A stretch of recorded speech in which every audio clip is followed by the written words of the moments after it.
Well, the political confusion of which party will contest for which seat is finally cleared up in Maharashtra. Almost all of the 48 candidates have been picked by both the MVA as well as the Mahayuti. Welcome to the Dance of Democracy 2024. I'm Priya Kothari and with me is Ananya Datta. Ananya, the atmosphere seems to be heating up just like the summer. Absolutely, Priya. It really is heating up, and quite literally too. The temperatures have already crossed the 40 degrees mark, and political parties as well as the election machinery, they'll have to work really hard to bring the voters out and come and cast their ballots. Now in Vidarbha, the region goes to polls this week. On April 19, they are casting their votes, and senior party leaders including Prime Minister Narendra Modi, Amit Shah, as well as senior Congress functionaries like Rahul and Priyanka Gandhi, they have already hit the campaign trail. And to tell us how the campaigns are shaping up in Vidarbha and also why the region plays such an important role in our national discourse, we have with us Abhishek Chaudhary. Abhishek, tell us what's going on in Vidarbha. The political temperature in Vidarbha is at its peak and all eyes are on the most high-profile candidate, BJP stalwart and Union Minister Nitin Gadkari. He's looking to score a hat-trick from his hometown of Nagpur, but he's up against a resurgent Congress. The Congress this time has chosen local MLA Vikas Thackeray as its candidate, who also happens to be the former mayor of the city.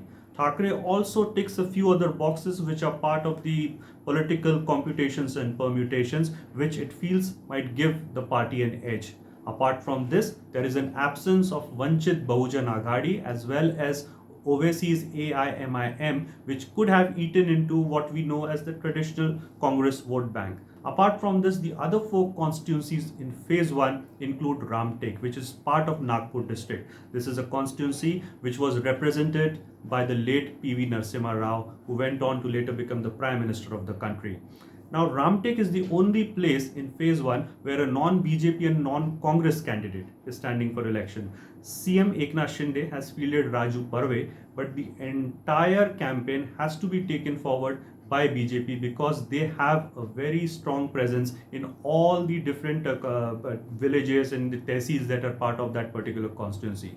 Overall, if you look at phase 1, the scales are evenly balanced. It's a straight out fight between the BJP and the Congress. Well, hang on, Abhishek. We also have Swati with us, and she will be explaining a little bit about Vidarbha as a region and the issues that will affect the political landscape. Swati? Though this is the easternmost part of Maharashtra, it is actually central India.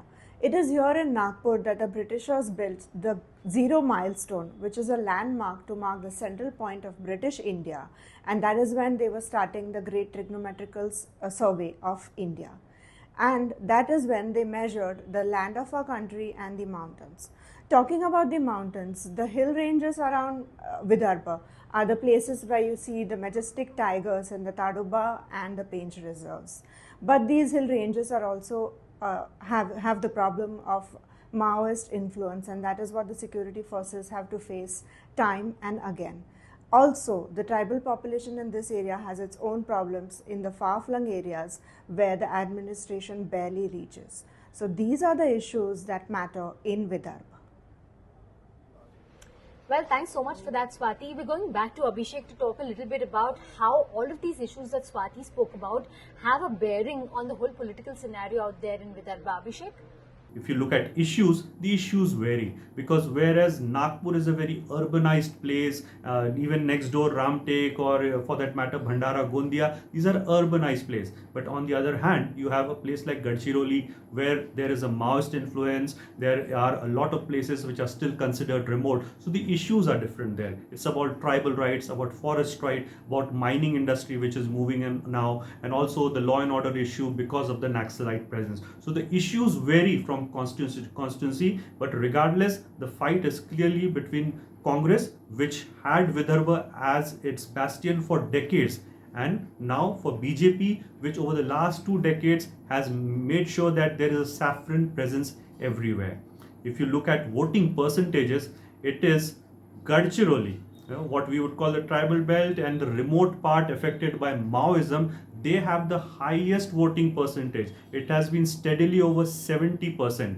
Whereas you compare it to the urban areas of Nagpur and other constituencies, the percentage hovers between 55 to 60%. And this time the administration is hoping that we can take it past 75%, just like Gadchiroli does. Well, thanks so much for those detailed insights, Abhishek. But as April 19th is the first day of voting in the Vidarbha region, it's also the last day for filing nominations for 10 seats, mostly in Western Maharashtra. It's an important region. Why? Because we've got prominent personalities, high-profile candidates probably in that region. We've got sugar barons, we've got former members of the royal families who will be probably contesting elections out there. So it's a space that we will continue to track. But for more detailed insights, log on to Times of India and or grab a copy of the latest newspaper for more information. And before you go, we leave you with this photograph from Times of India archives. Drop in a comment if you recognize the politicians in this photograph from 1988. Thank you and goodbye.